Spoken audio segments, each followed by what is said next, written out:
to welcome Kara Fleischer, who is an amazing woman in Tallahassee. And I have the great privilege of working with her for the Green Faith Alliance, of which Trinity United Methodist Church is a member. And her energy, her enthusiasm, her dedication to help us all understand and be better stewards of the earth is phenomenal. And so I compliment her all the time and how lucky we all are to have her in our community. She is Tallahassee's Green Faith Community Organizer. She is also the Florida's United Methodist Church Creation Care Task Team Chairman, which is a very big job with all the churches. And she also is a Creation Care Ministry leader at St. Paul's United Methodist Church. She has encouraged, helped many congregations to start ecology programs in their own churches, but also work with gardens in our community and start gardens, particularly in the underserved communities. And some of our members at Trinity are part of that, as well as many of the Green Faith Alliance members. So, Kara, without further ado, we thank you very, very much for being with us tonight and sharing your story and telling us more about Green Faith Alliance. Thank you. Now I'll mute myself now. Okay. Thank you, Marianne. It's so nice to be back with you all. Last time it was in person, so this is new, but I'm really happy to be here. And does everybody hear me okay? Yep. Okay, great. Welcome to my home. And I am just really excited to be able to share with you all kind of the scope of creation care activity happening around the world, nationally, in Florida, in Tallahassee, and at churches. And I really hope that this will not only inspire you, but also encourage you to act maybe on a deeper level. So without further ado, I will go to the PowerPoint. Okay. So I absolutely have found my heart and soul with creation care. I started off as a concerned mother who had a baby with asthma, who lived in Atlanta.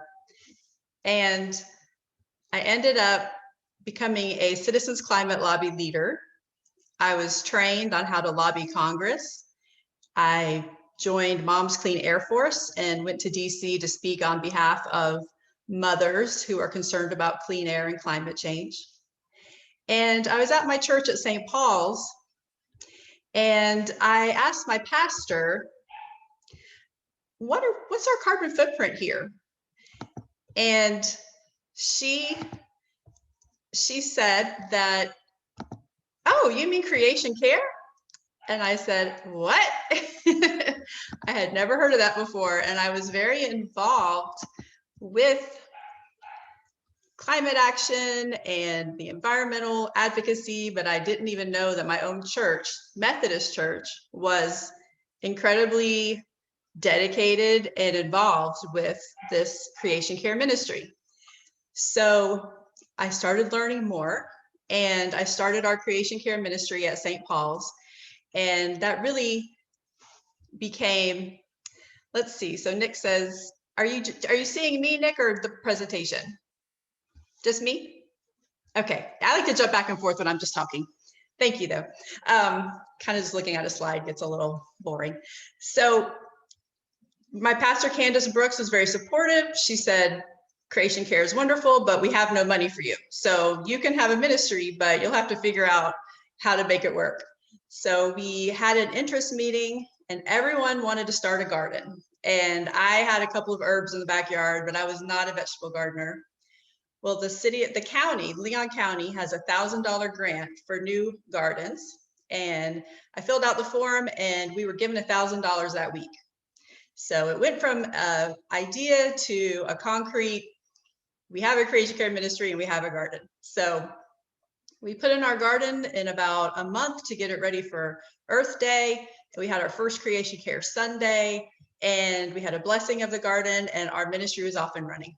And I tell you all this just to say, you know, this was not my background. I'm a marketing and public relations communicator was my background.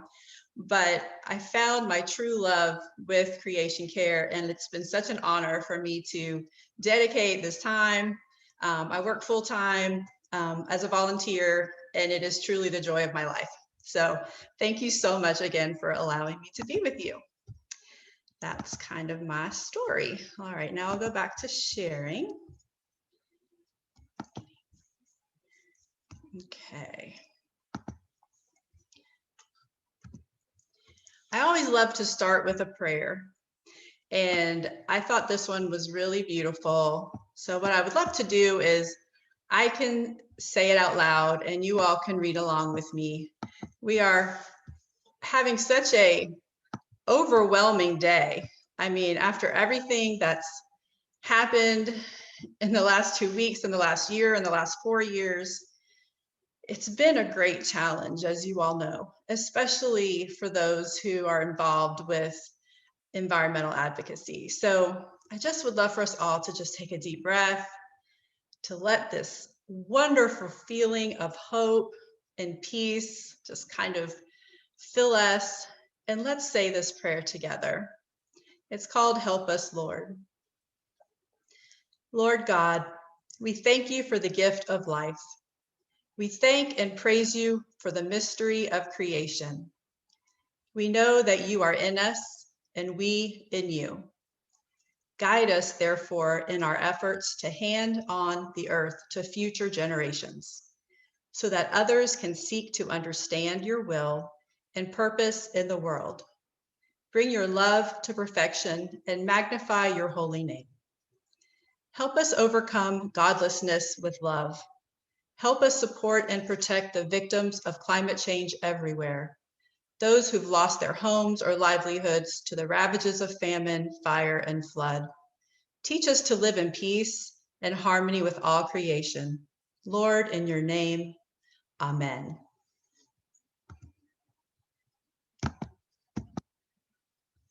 So for our talk today, I would love for you to write things in the chat if you have questions. I won't be able to see you if you have reactions, but Nick will. If you want to, put up a heart or a clapping hand or raise your hand. And Nick, if you want to unmute, please feel free to let me know if someone has a question. If I was live, I would be able to interact with you so much more instead of just looking at a screen, which is a little bit strange. So I would love to kind of have this be more interactive as we go. So I know that you've already heard a lot about climate change. I think as a whole, our country understands the science and is now ready to act. So I'm not going to really spend any time on the science of climate change because we've seen it, we've lived it out. In these last couple of years, everything the scientists have warned us about has come true only much sooner than they expected. So I think we're all in this place where we're just ready to act and we need direction. And so that's what I hope this talk is going to give you today. There are so many different ways that people are getting involved, plugging in, and it doesn't have to take over your whole life or be a full-time job. You can just get involved with one thing and that's your thing and you make a difference that way. So I hope that this talk will give you some ideas. So we know the earth is at a tipping point and we absolutely need systematic change. The good news is the new administration has said that that is their plan. So now we don't have to fight the battle of getting the administration to want to do that. What we have to do is fight the battle of holding them to it and creating political will with our senators and our representatives to support that movement. climate justice is something that I've been focusing a lot more on for the last couple of years.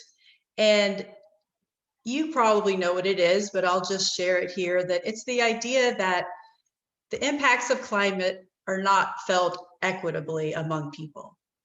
The poor and the vulnerable are the first to suffer and the worst hit by droughts, floods, hurricanes, and deforestation. And it often is people of color, indigenous people, people with disabilities, older or very young people, and women, even though all of these groups have the smallest carbon footprints because they don't have the means to use a lot of goods, travel, do all the things that create all the carbon that has caused this problem to begin with. And we've seen this happen firsthand after Hurricane Michael.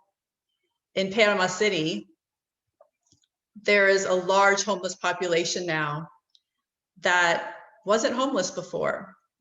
They were in low-income housing before. They were, maybe in trailers. They're the working poor, and they lost their homes, and they've been pushed onto the streets. So we can see this firsthand, what's happening. And as Christians, it just doesn't sit right. So with creation justice, it is our biblical and moral call to do this work because of the inequity and that we are called to love our neighbors. And the Green Bible, I'm not sure if you've all seen the Green Bible, but it's a Bible that has all of the passages involving the earth or creation care written in green. And it is quite a great Bible. It's my Bible, so I would highly recommend it. But the person who put that together reminds us that everyone is our neighbor, including the people across the globe and future generations. So creation care comes in because we are commanded to love our neighbor. And it looks like all kinds of different people and animals and the land. So we have some endangered species. We have indigenous people. We have people that are losing their islands and are having to move. And we have people in Alaska who the permafrost is melting and their towns are turning into mud and slipping away. So we are called to do this work because we are called to love our neighbors. And Christians around the world are picking up this call. I'm sure you know about Pope Francis in Laudato Si and how he has called over and over again for the urgent need for us to address this problem. And he says that we can't renew our relationship with nature without renewing our relationship with humanity, which means we need to protect the poor. We need to have more equity in our world. So caring for the earth is not just an Earth Day slogan. It is truly a requirement of our faith. So creation care in the United Methodist Church turns out to be an incredibly well thought out and very passionate people involved with creation care ministry. It has truly been amazing to me, and I've been so proud to be a United Methodist. The more I learn and the deeper I go into this work, the more I'm able to come into community with people who are working so hard to bring about change. And as a denomination, we have lots of things written out that says very specifically what we believe. And from our United Methodist website, I got this language that said a relationship with God's creation and a ministry of caring for and healing the earth are integral to what it means to be a United Methodist.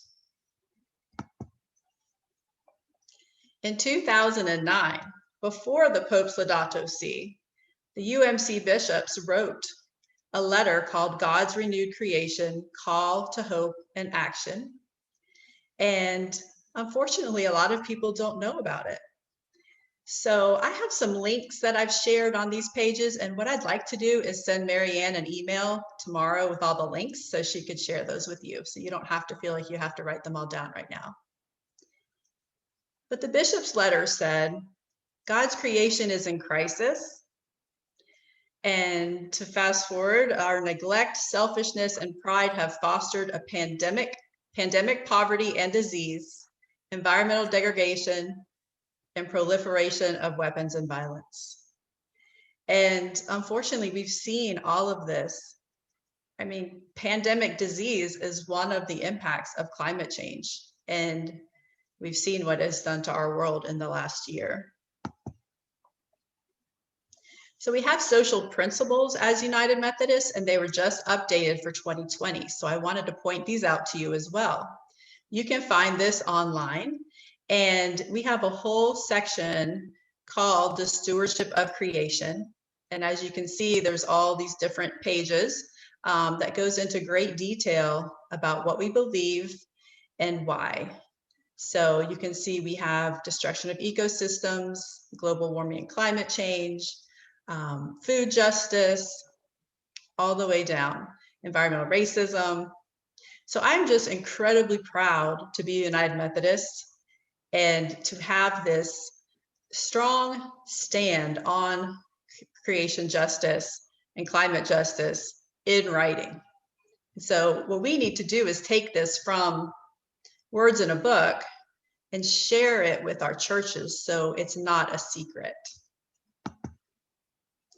So I wanted to start with the international action and then go all the way down to the local church. And this is just a sampling. These are things that I have been involved with and I know about. I'm sure there are hundreds more. And I was very fortunate to get selected to go to COP25 in Madrid last year. And wow, I can't believe it's only been a year. So I was chosen as a Christian observer because of my creation care work. And I was actually brought there by Evangelical Environmental Network. And many of these people in the picture are evangelicals. There's also Methodists, there's many different Christian faiths represented. And we were there to speak on behalf of people of faith and the climate crisis. And so we were able to sit in on meetings. We were able to go to the big assemblies with all of the world leaders. There was a lot of actions, and it was just an absolutely mind-blowing experience for me because I got to see what the world was doing about climate. And it was really sad because the United States was not there, but that is going to change now that we re-entered the Climate Paris Accord today. There was a group called We Are Still In, and this filled the gap where the United States was missing. There is a large presence of United States leaders, universities, mayors, companies, governors, and they were the representatives who the other countries were meeting with because the United States was not there. We did have a US delegation that was made up of Democratic senators and representatives who came to be in some of the high-level meetings. And as you can see, there's Nancy Pelosi and Kathy Castor. I got to meet them. And they were so impressive with absolutely saying straight out, we are still in. Even though our president and our government wasn't there, there was a strong feeling in the United States that we still wanted to be in this. So that was really a special and important day. I was lucky enough to join this people of faith leaders and the US delegation. And I learned some really important things at this meeting. The most important is that our leaders need to hear more from us. We need to mobilize. We need to make our voices heard in the halls of Congress, in Washington, in the Senate, and in the House of Representatives. They have so many lobbyists that are pushing on them from the other side, and they really are asking people of faith to help build political will for climate action. So that is a message I took home, and I'm trying to share, and I'm trying to activate United Methodists. So at COP25, there were people from all over the world who came to speak because their actual homes, livelihoods, and cultures were either already ruined or being ruined by climate change. It was really powerful and sad to hear them speak, but we stood together and it made it even more important, and it really made me feel like I was on the right path to live out my biblical call, because here these folks were right in front of me. And COP26 was delayed because of the pandemic, but it is now scheduled for November 2021, and it's going to be in Glasgow. And that is when the Paris Agreement actually goes into effect. So countries are going to bring their promises for what they're going to reduce their greenhouse gases at this event. And there is a lot of climate leaders and Christian observers, and there's going to be a lot of action at COP26. So I hope I get to go again. There were lots of advocacy work at COP. Greta Thunberg was there, and I marched in the march, the climate march, with 500,000 people. It was like a street party. It was a band. There were bands everywhere. It was absolutely unbelievable and so inspiring that so many people are incredibly inspired, invested, and ready for climate action. They're waiting for us to lead. So moving on to national action, I wanted you to know that the United Methodist Church is very active nationally, and we have a section called Church and Society that's actually in Washington, D.C., and they are focused on advocacy, and they meet with leaders, and they create ways for us to act. And so if you go to the Church and Society webpage, you can see how to take action. And they explain how, as United Methodists, that we understand our call to transform the world. And to do that, we need personal, social, and civic righteousness. I hear somebody.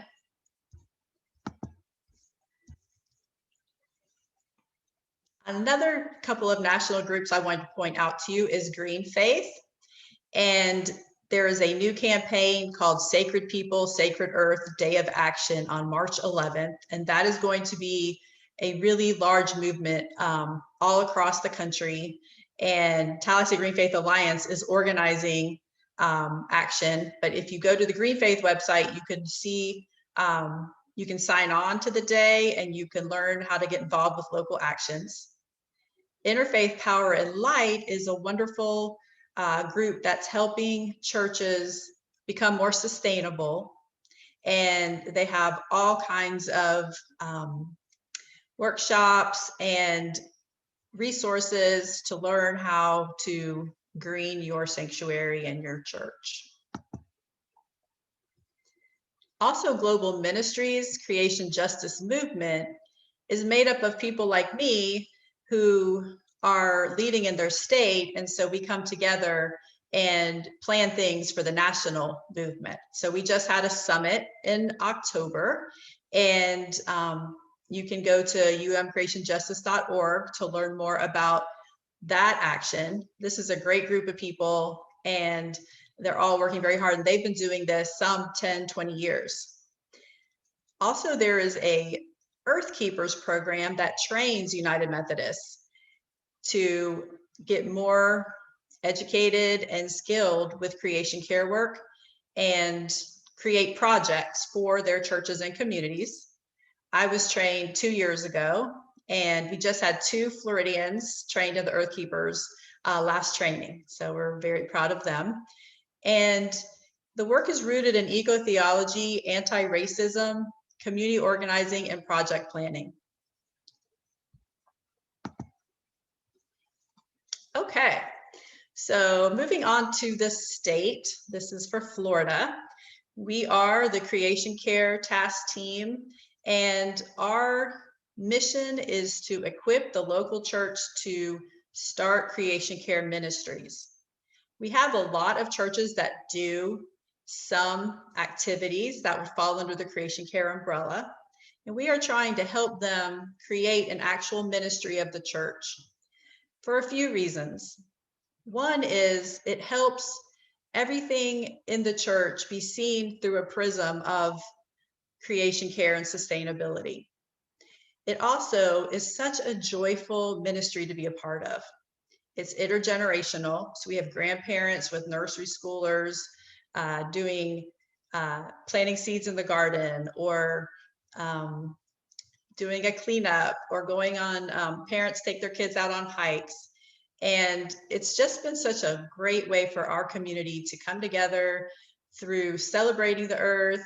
And through that, they're learning environmental concepts on very safe and common ground.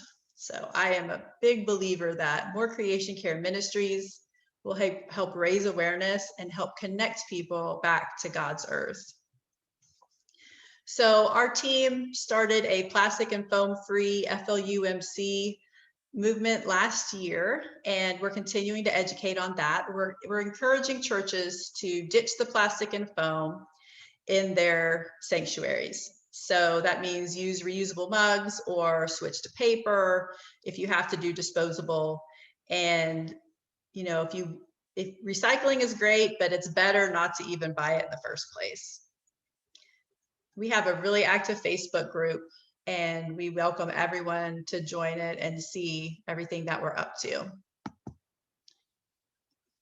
Coming up this month, I've been busy, you guys. First, we have our monthly Florida Creation Care Eat, Pray, Grow networking Zoom. It's over lunch. And so we eat together, we pray for creation, and we grow spiritually and as creation care leaders.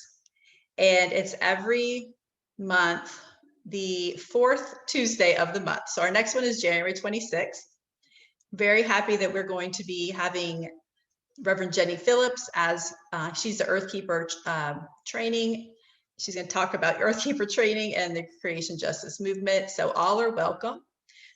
You can email me to get the Zoom link for that. And what's cool about this is we have people from all over the state at all different levels of being involved, and we network and we talk about things that are happening. And my team is there to help them go every step of the way in their goals. If it's starting a ministry, if it's starting a garden, if it's looking for grant money, we really are here to help them, you as people of the United Methodist Church in Florida, be able to live out what your goals are in creation care.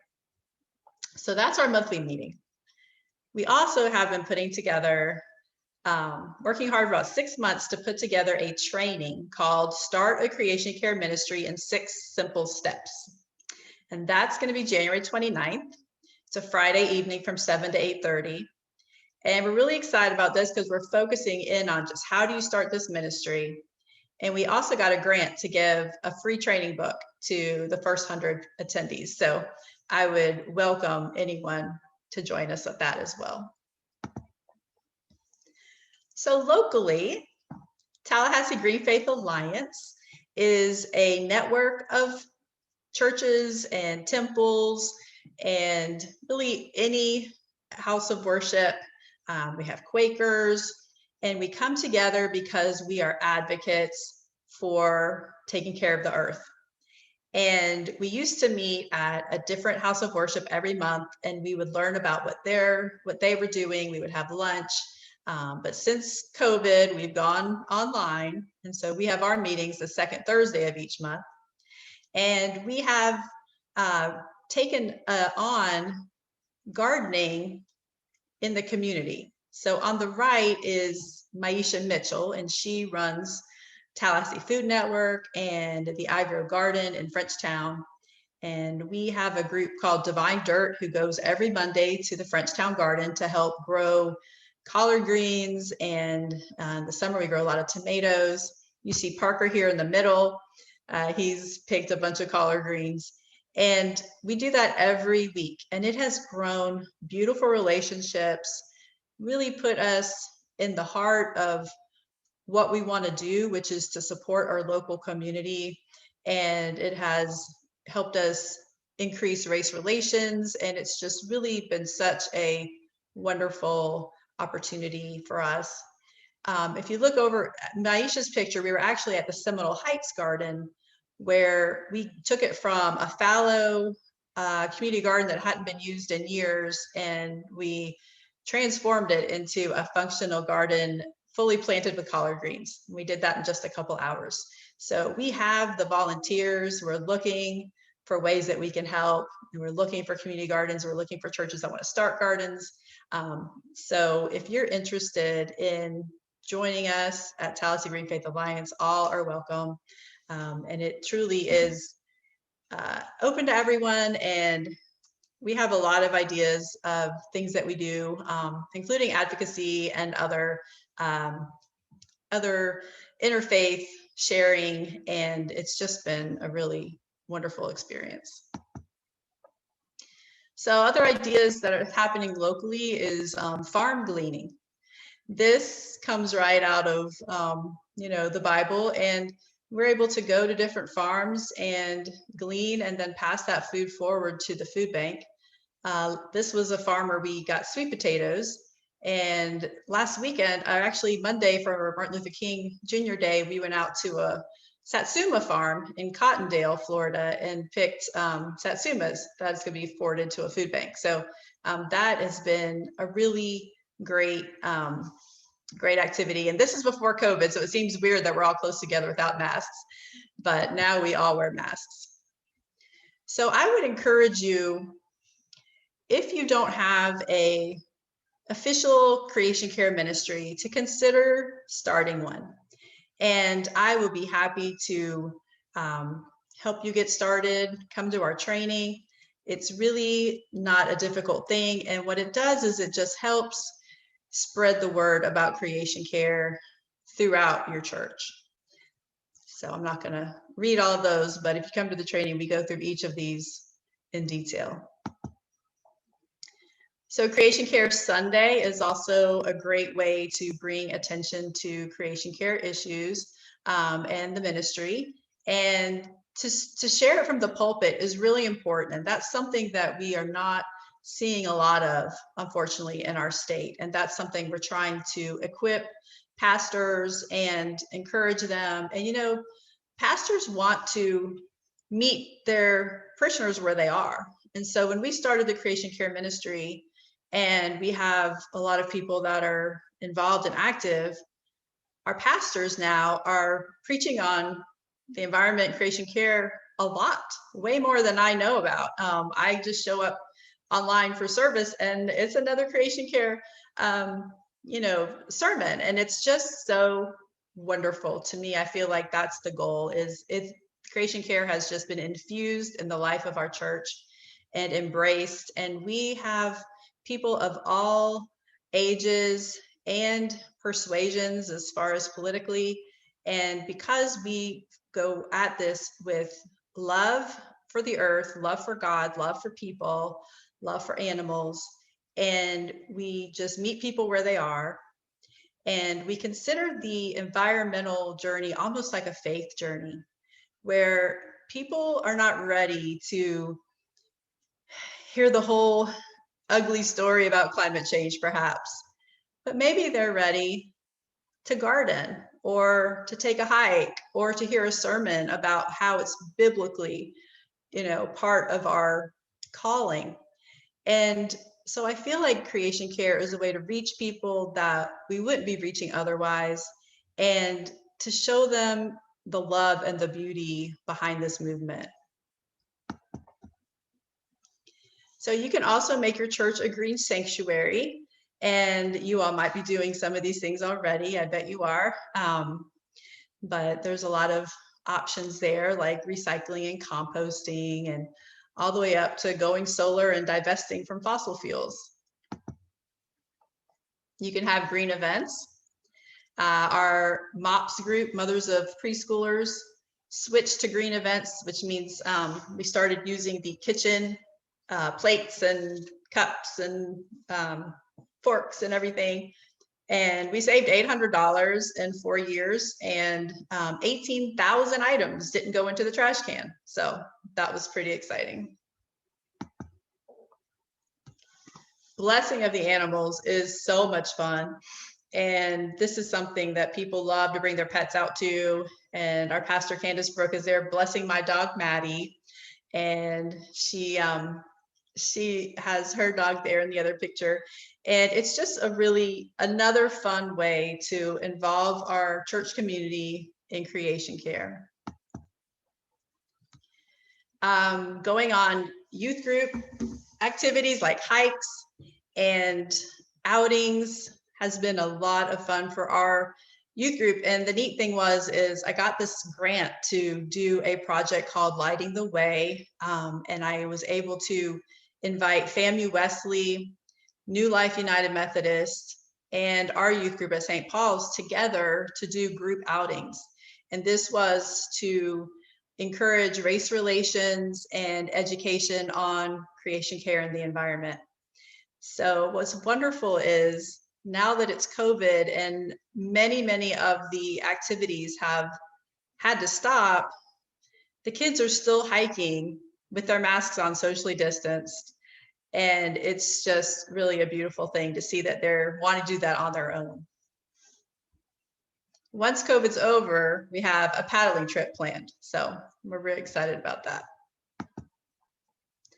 So here's some of my team in the garden last summer, and we're all masked up. We're usually socially distanced, but we got a little closer together for this picture. But Creation Care is one of the few ministries that can continue on during the pandemic. We're careful, but we can still garden, and the need for food is higher than ever. The food banks need fresh food, and food insecurity is such a huge problem and growing problem. So we feel that this is the best way to use our energy to grow food and to teach other people how to, and other churches how to. So I have a video I want to share with you by Pat Watkins.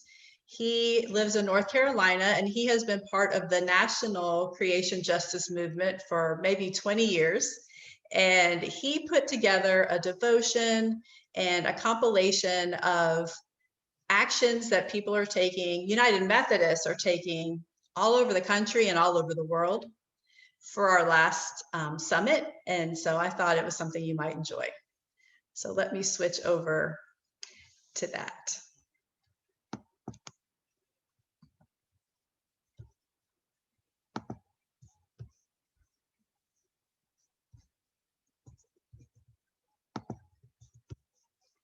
I will be switching over to that.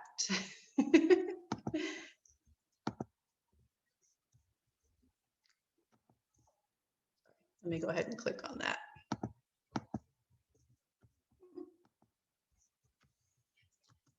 Sorry, guys. There's the link.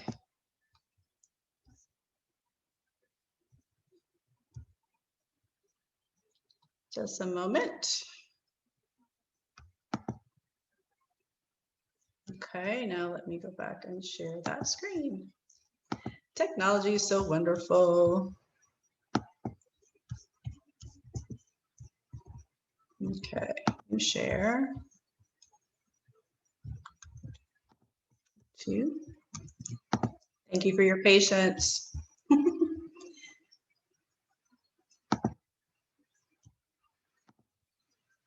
I hope everyone can see this.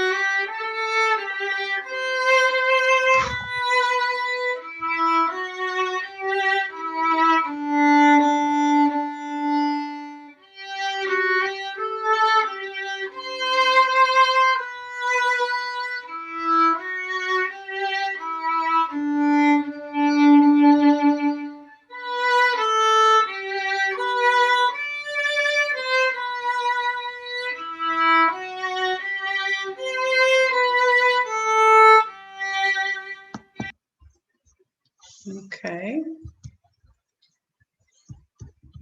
Let me get back to. I'm feeling overwhelmed with gratitude for all the individual United Methodists all over the world who so passionately care about preserving and healing God's creation, and for all the United Methodist congregations who understand the ministry of healing God's creation to be an appropriate and urgent mission of the church. May this devotion serve as a catalyst of positivity and thanksgiving for just a snippet of how United Methodists are involved. The Virginia Conference Center now has solar panels.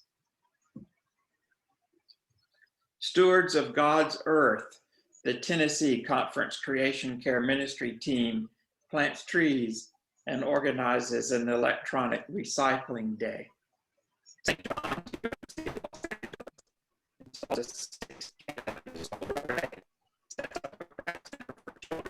seeds and prepares healthy food choice lunches. United Methodist men of Trinity UMC clean up the river and plant trees. Minnesota, North Carolina, and Global Ministries United Methodist commissioned earth keepers. United Methodist women at the United Nations Climate Change Conference, Copenhagen, 2009. Methodist Church of Peru cares for God's creation at the United Nations Climate Change Conference in Lima, 2014. A Texas United Methodist woman studying for a PhD in sustainability in Rotterdam. Filipino United Methodist youth clean up their country. A United Methodist pastor holds a prayer service for the river.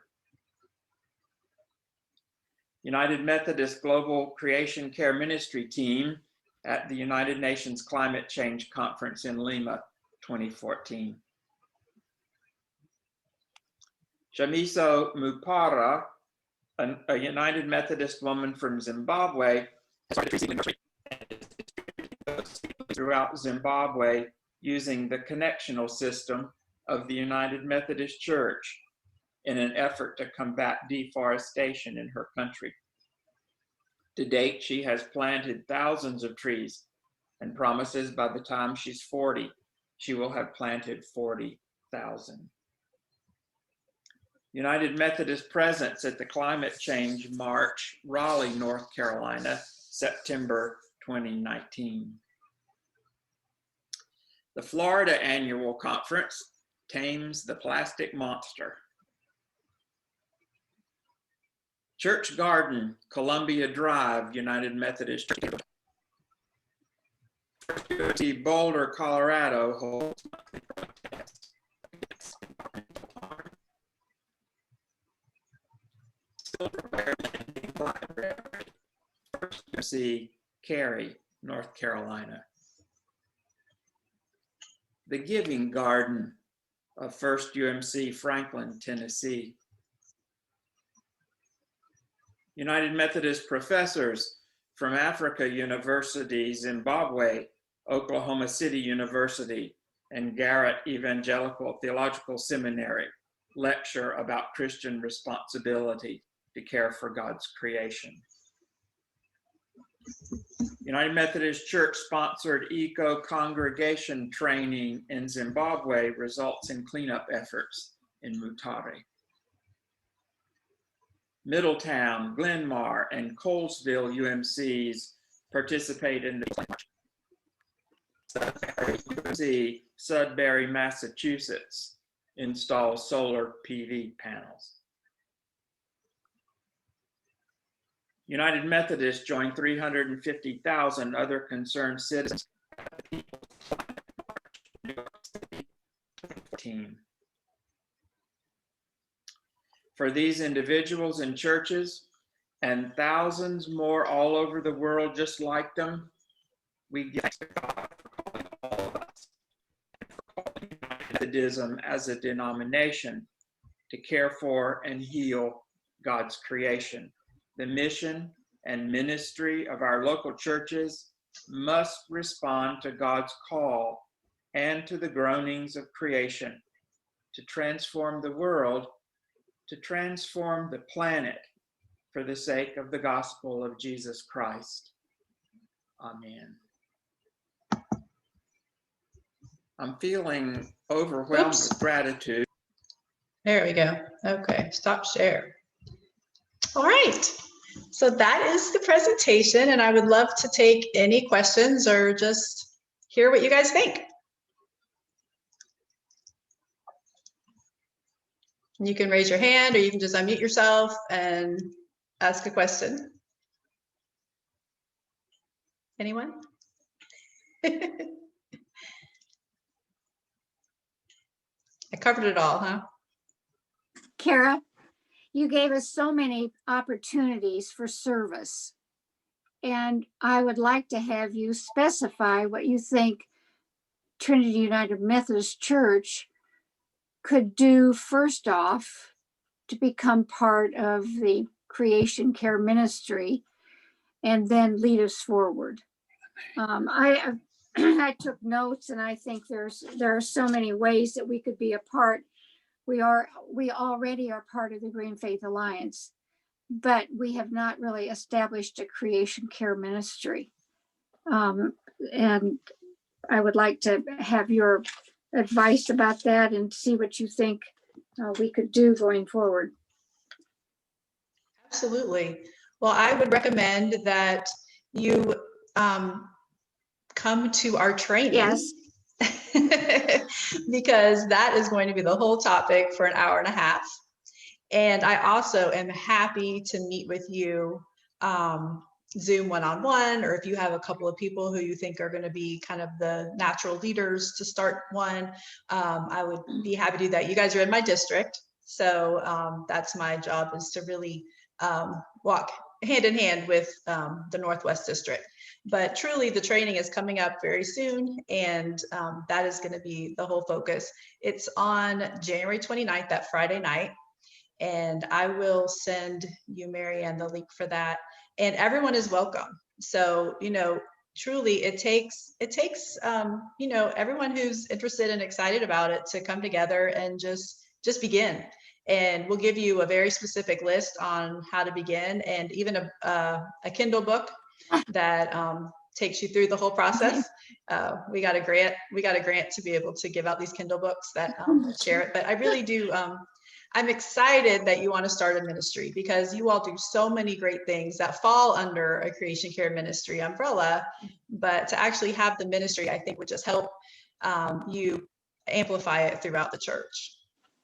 Well, while I have the microphone, have not muted myself, I would like to encourage everyone that's on Zoom that would like to participate in this ministry to participate in that January 10th, 29th Zoom meeting.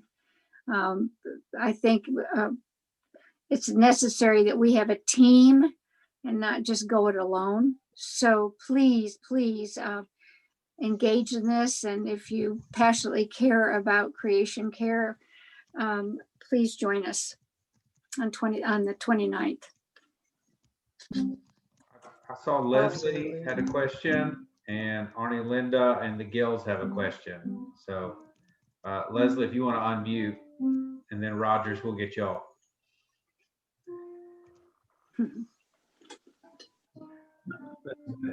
Ask him. There's Arnie and Linda. I tell you what, Arnie and Linda, oh, there you Got go. it. You're good. Go ahead, Leslie. My question was whether Creation Care has an advocacy arm for the state and or federal legislatures, Congress.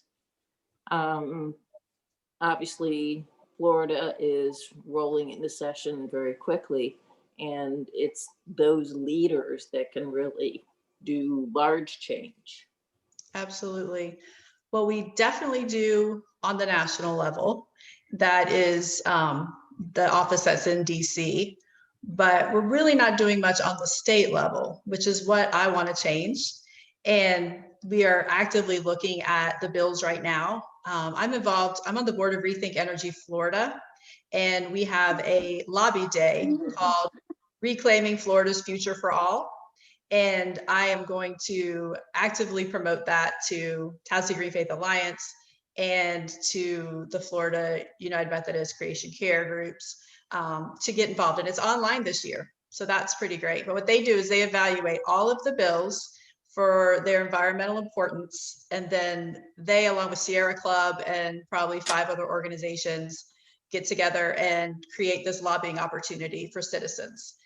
So we meet with our legislators. I've been to it for a few years where it was in person, so I'm interested to see how it's going to work online, but they say they're working with a group that has done it very successfully. For example, one of the bills called School Solar is something that it's not just for schools, it would also benefit churches. And so I'm working with that group to get some material on the church perspective, so I can share it again with our Floridians, our Floridian United Methodist Church folks, to be able to be organized to contact their representative and their senators on certain days with certain messages. And I see that as being a direction. I've been the chair for only about 6 months now. So this is one of the directions I'd like to go in with this position. I would be very interested in participating with that effort. I have a strong background in energy law, and in my current position, I also do bill analysis on a daily basis. So if I can be of help with that, I'd love to. Yes. All right, I'm going to put my email in the chat. Now, Leslie, wasn't your son at Maclay? Yes, he was. Okay. Do you remember me from kindergarten? My daughter is Lauren Fleischer. So Oh, yes, absolutely. remember in the little playgroup Sorry, I didn't together? make the connection. That's okay. That's okay. I really wasn't doing a whole lot in this field back then. That's funny. So yeah, we know each other from a We went former to your life. house for a birthday party. That's right. We sure did. All right. So there's my email. Oops, I just sent it to Nick privately. That's not what I meant to do. I'll try that again. Yeah, I would absolutely love to have your help with that. You have so much expertise, and that would be a great thing to offer. And for our statewide work, we are growing our task force and our support team. We're looking for people like you who are interested in advocacy per se, and you would be the one who would help us find out what is happening and how we need to plug in, and then we can take it to the larger body. So that's fabulous. I'm very excited. Okay, let me try that again. Okay, you see my email? Cares Yes, I for do. Creation. Okay, that'd be great, Leslie. Thanks. Good to see you. That's good to see you too. Yeah. Kara, you mentioned that many countries are welcoming the U.S. leadership again, with the Paris Accords and all. What practical implications do you see coming out of our rejoining? Well, truly, the large countries that aren't engaging had such an easy out. Well, if the United States isn't in it, then hey, we're not going to do it. So that's Australia, Brazil. Those were the two that were really kind of not doing much at the last COP, and they kind of used the United States as an example of why they didn't have to. So I think you know, the United States was huge in drafting the Paris Agreement, and that just moved so many countries forward because the administration was so, you know, adamant in getting that negotiated out. So the key is we need to do more than the Paris Agreement. And so now it's time to come back with even higher numbers that we can try to hit. And then to start doing some federal policy that will help us reach those numbers. But I will say that the We're Still In, oh, Leslie, what a pretty doggy. The We're Still In group said at COP that the last 4 years have motivated so many people that would have never been motivated otherwise, including cities. So many cities have adopted 100% renewable pledges like Tallahassee. And so last year they said, you know, it might actually work out in our advantage if these 4 years people have been so distraught about the federal policy that they've had to take action locally. And then we win the election, and then federal policy can go into place. Those two things, we're actually further along now with the cities than we probably would have been if we had federal policy to begin with, if that makes sense. So it's not all bad news. And I do see this administration, because of who they've chosen for positions, because of, you know, the promises they've made, because of just the state of our world, I think they know that this has become one of a voting issue, which it never was before. So I've seen so much change in the last 4 years. And I'm really optimistic. I'm hopeful. And a lot of work needs to be done, but I think there's a lot of momentum right now. So truly this was a great day for climate action. Kara, this is a little bit off topic, but I think one of the good mission organizations in Florida is Project Echo, which operates down outside of Fort Myers. I'm not They familiar with that. farming projects that they then send into the mission field to help the people in other countries be able to have food to eat because they plant particular plants and stuff. And I just wanted to plug that in so that you have that resource to look at and see what they're doing and see if there's something that they can give us and something we can give them that might be helpful both ways. Thank you, Amy. I've made a note of that. I have not heard of them. One thing, and you know, I really didn't have time to go into everything that folks are doing, but a big movement now is food sovereignty, and that's gardening and empowering community people to learn how to garden and then sell the produce themselves. So there's a church named St. Luke's in Orlando, and they're doing that. They have what they call a micro farm. And so it's just some land that they have partnered with Grow Orlando, which is an organization there, and they bring in at-risk youth to learn how to garden. And then they have contracts set up with local restaurants who have already committed to buy the produce. And so it's really a beautiful way to empower and also help, you know, give people a business. So there's a lot of that going on. It's not only growing and giving, it's also growing and teaching and empowering. So I have 8:02. And since we started at 7:02, that's an hour. That's it.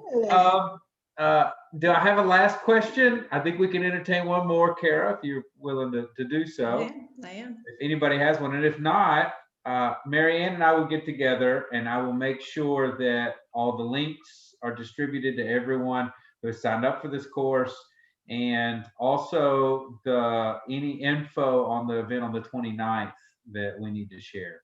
So Absolutely. I have a registration form and all of that good stuff. So okay. I'll put that together for you guys. And we can share that very easily. Since everybody signed up via email, guess what? I've got your emails. All right. Kara, Well, thank you so much on behalf of you the so church much. and everybody. Thank you. Wonderful. Thank you for pleasure. having me. I enjoyed it. Great to be with you all. Time to celebrate. Amen. It is. Amen. Amen. Indeed. Yeah. Thank you, Kara.